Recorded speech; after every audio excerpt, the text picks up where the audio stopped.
All right, everybody, we're back. You should think this is next podcast, the first podcast of the new year.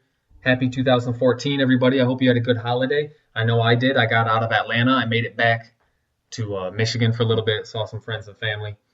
One person I saw that I make sure to see every time I go back home is my man, Kayvon, who was back with us again. How you doing, bud? I'm doing great, and it feels so good to be back. This morning, I read your article on your blog, man. You're doing good. You just recently started a new blog. Tell the people about it. Yeah, it's my blog. I call it, thanks for bringing that up, by the way. I call it Set Fire to Yesterday. Basically, it's just me and writing down all the stuff that goes through my head. I just write it down. I just force it upon people, put it on the internet. After the first, I obviously was thinking a lot about the Rose Bowl, so I wrote about that. Check that out. We'll put a link on your on this podcast. We will link it up there. We'll put a link right on my blog. It'll send people to yours because I know you've done that to me before. And you guys can go check out his. It's a good read. Put stuff out every once in a while, just the similar fashion that I do. But your last article, or the one I guess that I read this morning, talked about basically how you grew up, which I had forgot. For people who don't know, I met Kayvon freshman year of college at MSU, one of my best friends since. But I forgot that you grew up a Michigan fan. I was a dirty bastard. Yep, you were one of them. And tell us about how you basically transitioned to the good side. Yeah, so basically the whole premise of the blog, it wasn't just about me, but it was just about kind of the things that MSU fans had to endure, kind of taking back to John L. Smith slapping himself in the face, which is something we'll never forget. But basically saying, how I didn't have to go through that because I wasn't a fan at the time. But when I did come in, like when we met freshman year, and I was, now a fan of the team because of that's the school I went to, how I would root for them, but they really made it difficult for me to like them. Oh yeah, because they were a team that they always came up short. Just every year, it was something. It was something else, and I picked out a few things in there that I recalled and put those in my blog. But it kind of came full circle at the Rose Bowl when D'Antonio said, we were just missing those inches. Yeah, yep. Last year we were just missing those inches, and now we got them. And that's something of those teams that when I first started being a fan, never had them, frustrating as hell. But now this is probably one of my. Go ahead. Yeah, because you kind of came in the same time, right around D'Antonio did. So your whole experience is the D'Antonio reign here. It was his second year. Yeah, it was D'Antonio's second year. And I even had some criticism of D'Antonio in my piece. Early D'Antonio. Yeah, Keith Nichol, Kirk Cousins debauchery. Yep. Why he played Keith Nichol so long, that was something that just bugged me. And I heard a lot of Spartan fans who were Spartan fans way before, just saying, best coach in our lifetime, and he's pulling this kind of stuff. Yeah. And that was kind of the definition of those teams. Yeah, I grew up a State fan because you made this point in your blog and I liked it. Basically, when you're a kid, the team that you pick, you're essentially a bandwagon fan. So before people jump down your throat for growing up a Michigan fan, I mean, you grew up around all Michigan fans. Oh, yeah. And unless you've gone to a school, you're essentially a bandwagon fan anyways. So we forgive you in your adolescence for not knowing. You didn't know any better. I have made mistakes. I grew up in a household. My dad went to State. So I've been a State fan my whole life. So I have seen more than my fair share of disappointment, including the entire John L. Smith reign. That was just one slap in the face. I mean, he slapped himself. He slapped us in the face every week. He slapped anybody within range. And that was just, it was soul crushing, really, because that team always, I mean, as a fan, especially as a young kid, you'll hype your team up until you're blue in the face. Every single year, this is the year. You know what I mean? And the John L. Smith, God, it was never the year, ever. Like, that was the one time in my whole Michigan State fanhood I boycotted the team. We blew the huge lead again I want to say it was to Michigan. And I just said, I'm never watching another game while this clown is on the sideline. And I stopped watching for the rest of the season. I missed the big, like, historic Northwestern comeback. If you remember that, I didn't even watch that game. I was in boycott mode. But he was fired in that offseason. An angel named Mark D'Antonio was hired that offseason, and we haven't turned back. He's turned the program from essentially a laughingstock to, in my opinion, one of the top programs, not only in the Big Ten, but in the nation. And that's kind of another point that I made. He made the program, he just transformed the program, and it's not just the team, it's the entire fan base. It is. The entire fan base. The way this whole, the way Spartan Nation is behind this team right now, it's insane. Yeah. It is crazy. The amount of people who did anything, even if they came up short and just couldn't get to the game, the amount of people who were gung-ho, doing everything they could to get down there, which was difficult for a lot of people, and it just couldn't happen for a lot of people, was amazing. It was awesome. Yeah, myself included. I mean, I watched the game, and I'm not complaining about it. I got to watch the game with my dad and my little brother, so it was huge age range of Spartan fans. And my dad went through, the past 25 years with no Rose Bowl, so it was exciting to see him get to see another one. This was my first, and then my little brother, who has no idea about what it used to be like to be a Spartan fan. All he knows is what's awesome now. He knows D'Antonio. He knows us beating Michigan. He knows us going to bowl games. And now he just sees a Rose Bowl. And I don't think he fully appreciates it yet. But it was cool to see kind of the juxtaposition between the three levels of Michigan State fanhood. The lifer, with my dad, the older lifer, the younger lifer, and myself. And then the soon-to-be lifer that it's all peaches and cream for him so far. But, I mean... That's special. That's special. Yeah, but I was not able to make it to Pasadena. You were, though. You were there. Tell us about it, man. I'm so jealous. I forgot about that. I was there. Thanks for reminding me, man. Tell us about it, man. I've never been to that area, let alone... I mean, shit, I've never seen a Rose Bowl. You got to just watch it live. Damn, yeah. First of all, the area, LA's a different animal, first of all. You get on the highway and you sit there. You basically park your car on the highway and you just sit there because there's people everywhere. You look off in the distance and you look through a brown haze. Have you ever heard about the smog in LA? Yeah, that's is it real? And it's disgusting. It ruined like the whole view. But you got the beaches. That's so gross. And the sandy beaches. You got it all there.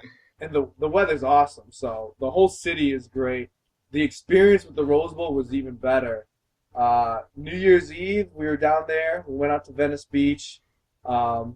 Just kind of took a chill day, relax, kind of taking in everything. Spartans everywhere. That's so good to hear because we're about as far away as you can get from Pasadena. Yep. They were price gouging the hell out of flights to get out of Detroit to get to Pasadena. It was about, what'd you pay for your ticket? I hope my mom doesn't hear this because she will lose it. I had to pay $1,000 for it, and that was actually a good price. Oh, God.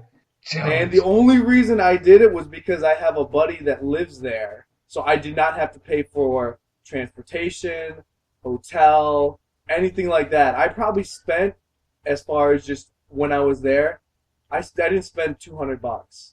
I spent less than $200 on the whole 5 days I was there. Nice. Some nice homegrown hospitality from, it's our buddy, both of our buddy actually, Jordan, who I'm going to have on the podcast sometime soon. I want to get him on. He's a upcoming stand-up comedian working on his game right now, and I want to have him on. He's a funny guy.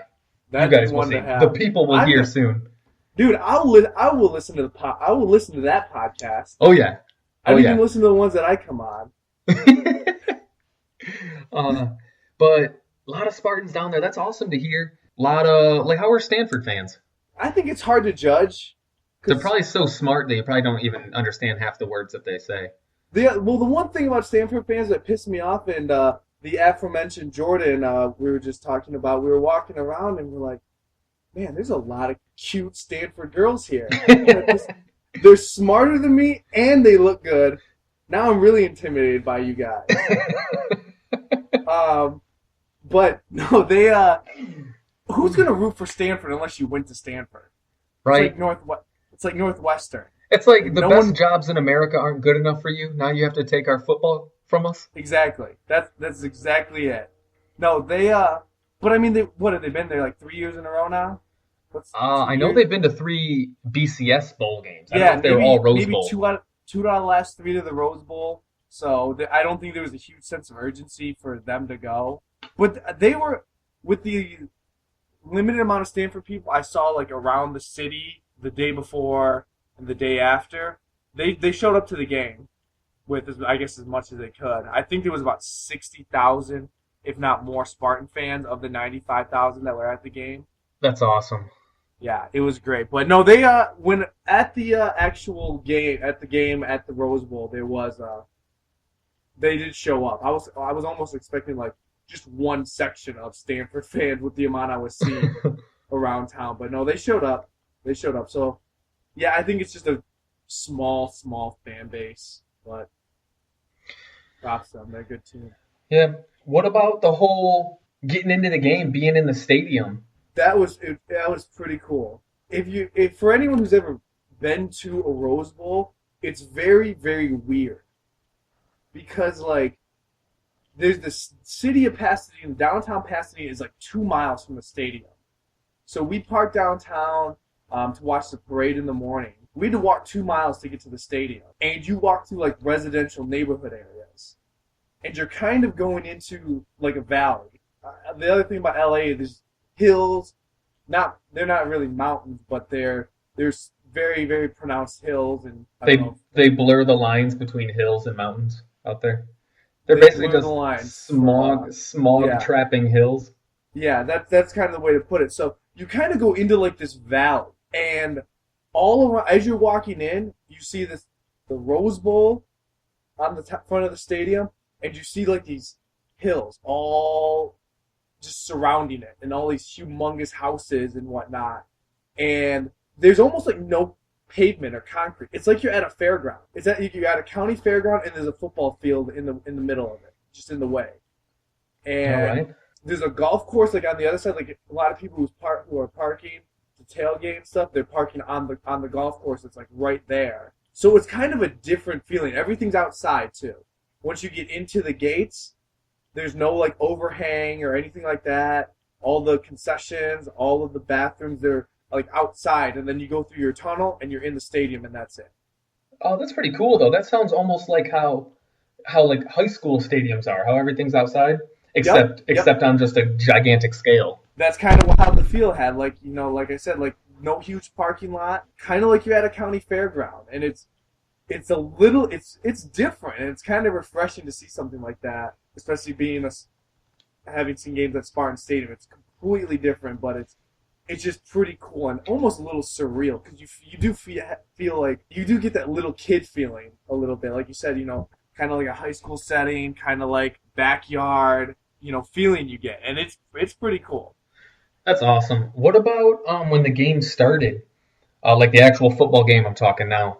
Were you nervous? I was so nervous, dude. I don't think we had allowed a first drive touchdown the entire season. I could be wrong, but I don't think we allowed any. And then we did, and not only just a first drive touchdown, but they were like gouging us for big plays. Man, that put me on the edge of my seat. I had flashbacks. Basically, it was like it's happening. This is it. This is where we get let down. Right. Yeah, and that's kind of I could see that. But I really never got nervous throughout the entire game. Had they maybe got the lead to 17, or maybe we didn't score the entire first half and we went down 10-0, then I probably would have got nervous. But my mindset was give them a couple plays, give them a couple series, see if they can kind of chip away on this. Because I knew, looking at these two teams, it was going to be the game that we saw was the game that you expected. Close. It could go either way. One team just got to make some plays here and there.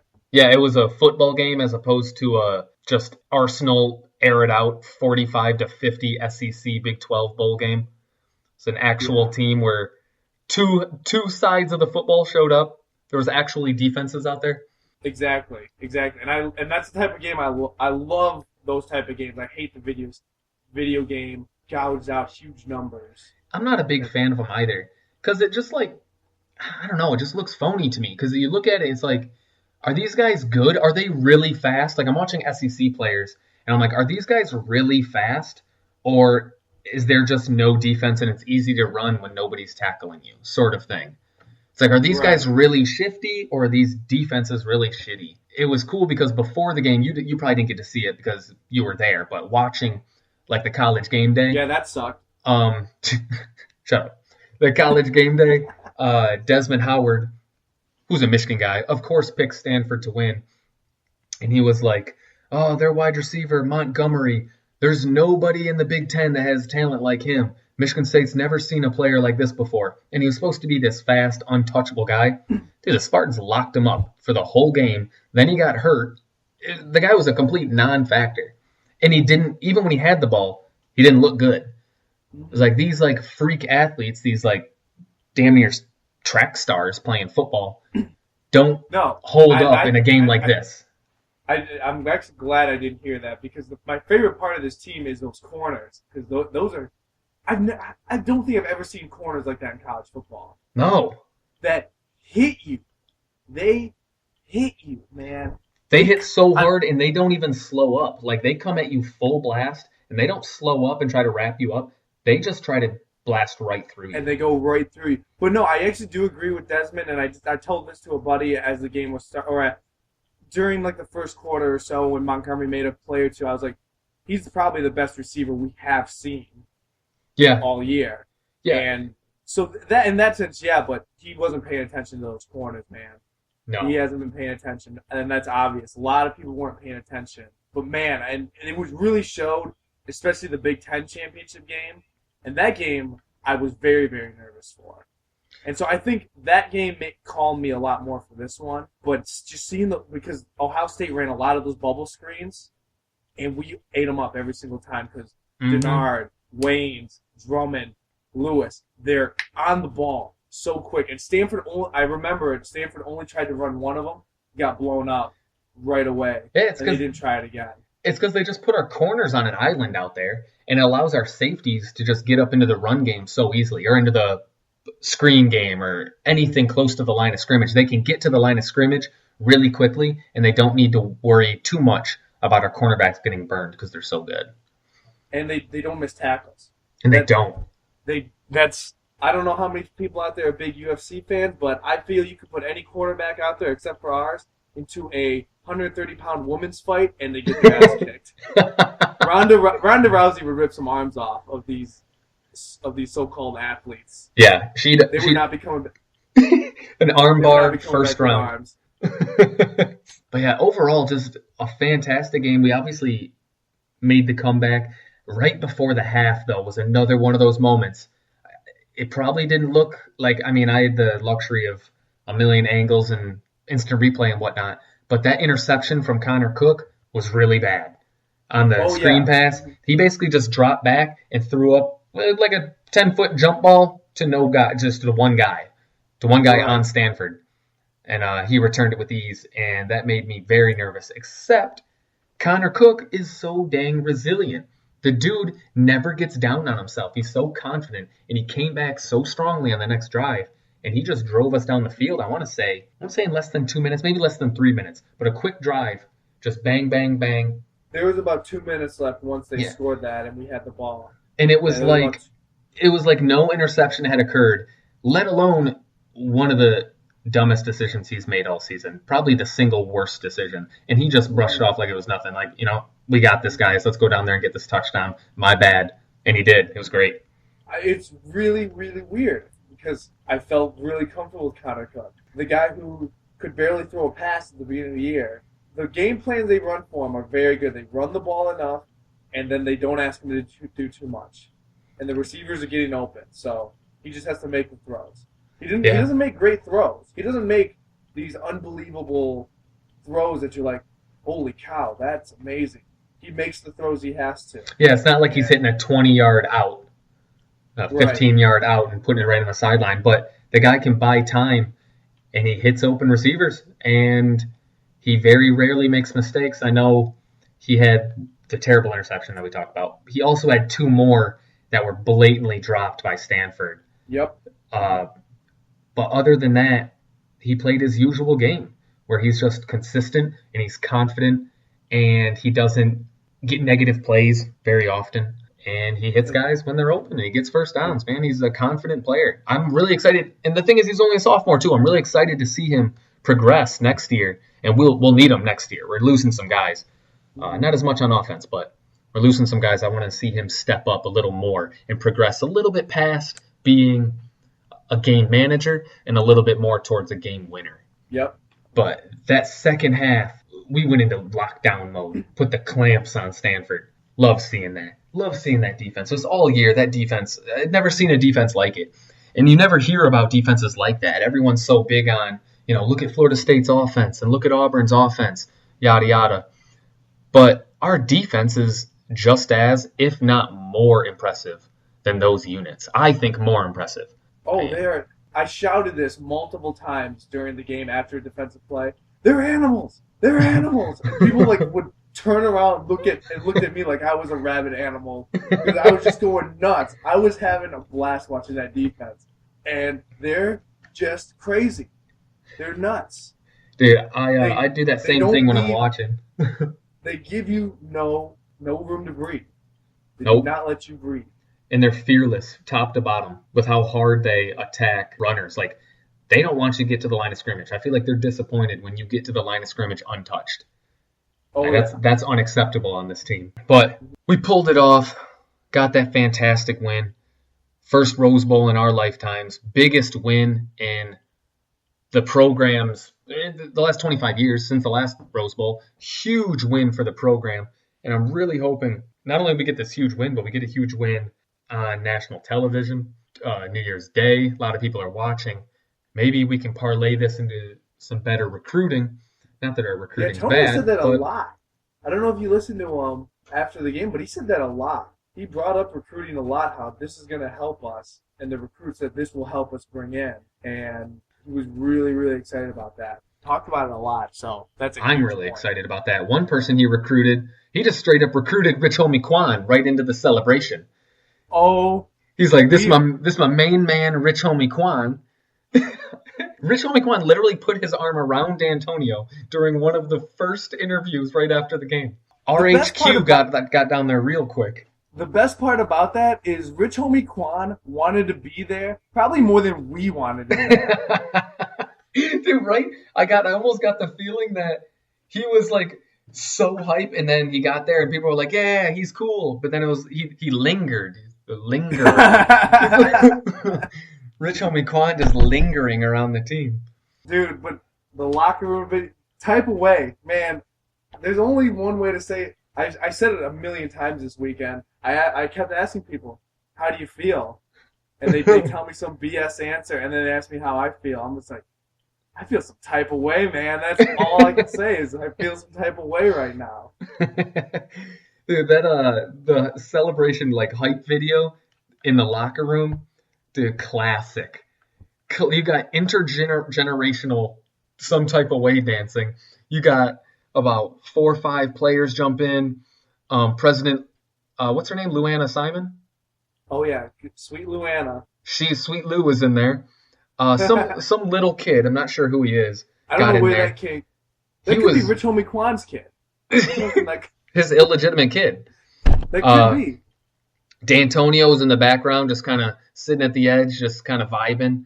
D'Antonio was taking this one in. He queued it up, he dropped the beat, and then he just said, I'm going to watch you boys. I like this. It was just great, man. Everybody was in there having a blast. You know what my favorite part about this whole type of way experience is? Getting to see Connor Cook dance. Oh. We'll talk. Someone has to talk to Connor Cook about that.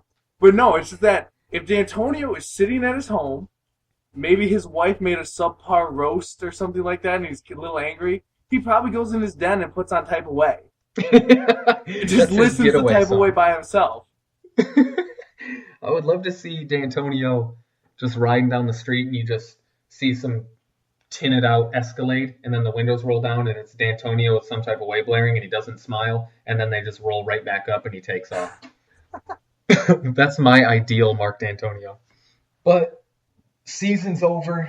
Incredible, fantastic season. A fairy tale ending. The fairy tale ending that we as fans have deserved for a long time, that the program, the players, all the hard work that they've put in, that they absolutely deserve 10 times more than us.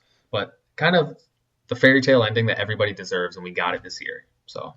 Oh, yeah. No, the fans deserved it. The best sign I saw at the game, kind of a few rows in front of me, dude, I was 3/4 of the way up. Dude was almost about a quarter of the way up, but in the same section as me, had a welcome to West Lansing sign.